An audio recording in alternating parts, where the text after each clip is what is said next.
And with those words, Humza Yousaf, the First Minister of Scotland, for I think about 13 months, has quit the field. He's left the room, actually, not taking questions from journalists. We'd been led to believe, in fact, that he would. But there it is.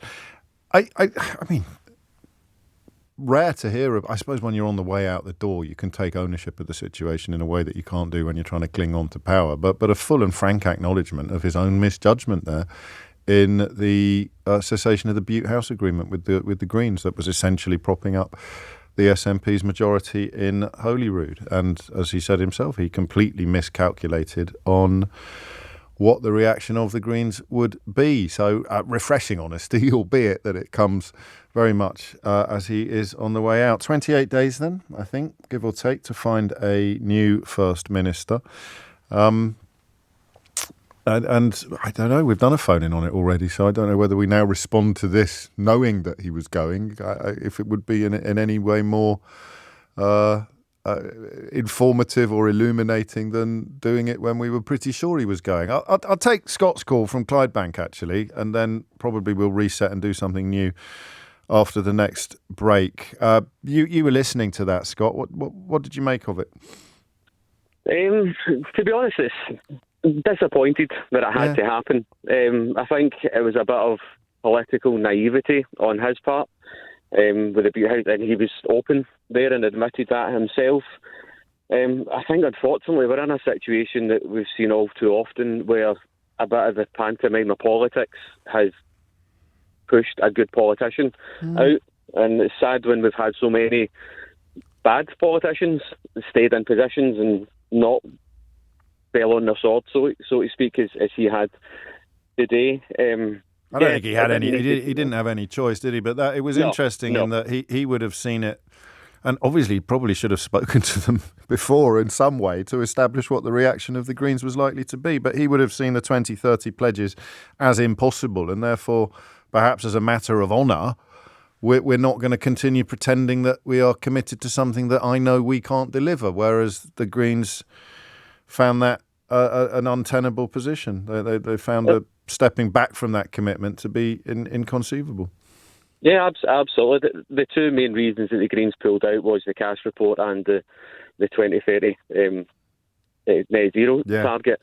I think he was honest with both. The cash report, there's parts of that do need to be implemented. I support trans. I think there's a lot of identity politics and quotations that's used for that, but it's often forgotten that the majority of the Scottish Parliament supported it. Yes. Almost every single MSP supported it, other than some select Tory MPs. Sure. So it wasn't just an SNP or a Scottish Government thing. But the Greens... It was more about 2030, I think, wasn't it? Yeah, absolutely. Much more. Yeah.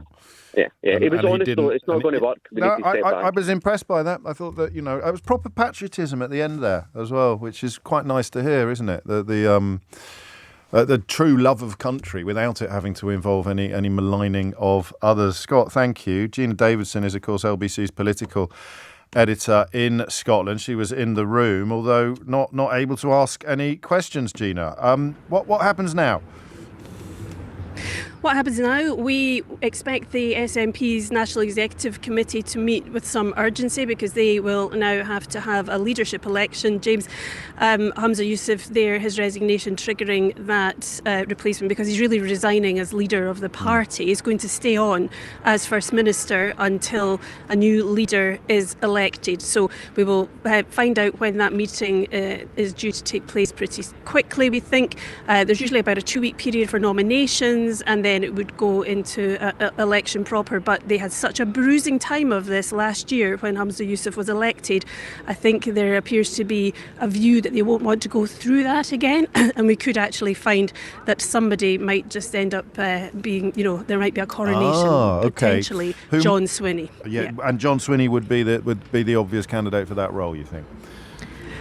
Yes, that is certainly what's being talked about today, and I think mostly because he's obviously, very experienced, was Deputy First Minister to Nicola Sturgeon for a long time, but works well with people across the chamber, other parties, particularly the Scottish Greens, who of course, all this was triggered by them being kicked out of government, so it could well be the case that they would be quite happy to see him replace Hamza Yousaf, and could support that, because there will still have to be a vote whenever it happens within the Parliament to appoint somebody as First Minister. And if it's somebody like John Swinney, the Greens would definitely get behind him.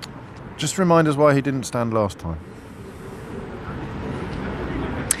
He didn't stand last time. He was Deputy First Minister to Nicola Sturgeon, and I think at that time they felt that it was time for a whole to clean the slate, really. A whole new generation to come through of younger SNP MSPs. Hamza Yousaf and his cabinet has been pretty much packed with them. But I think what is interesting is that nobody is talking about them. I mean, there's been some speculation about Jenny Gilruth, who's the current Education Secretary.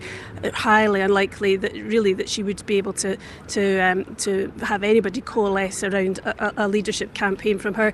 Kate Forbes is always talked about because she ran the last time. Again, I don't think that she wants to run again. I think she was really rather battered by that experience. And Neil Gray is the current Health Secretary, but he's a very good friend of Hamza Yousaf, and he, as a young family too, he just might not think that now is the time for him. Somebody like John Swinney might be able to bring the party back together, because there have been major rifts since Nicola Sturgeon stood down last year. Gina Davidson, many thanks, live from Edinburgh, where, as you hear, Hamza Yousaf has resigned as leader of the SNP and remains First Minister until his replacement is confirmed. I nearly said elected, but Gina there making quite a compelling case for there not being an election process. We shall see whether there's an anointment or a coronation, at which point, of course, Hamza Yousaf would cease to be First Minister as well. I quite like this message from James. First bit of honesty I've heard from a lectern, James, since Theresa May's resignation speech. And, it's got some mileage, that observation.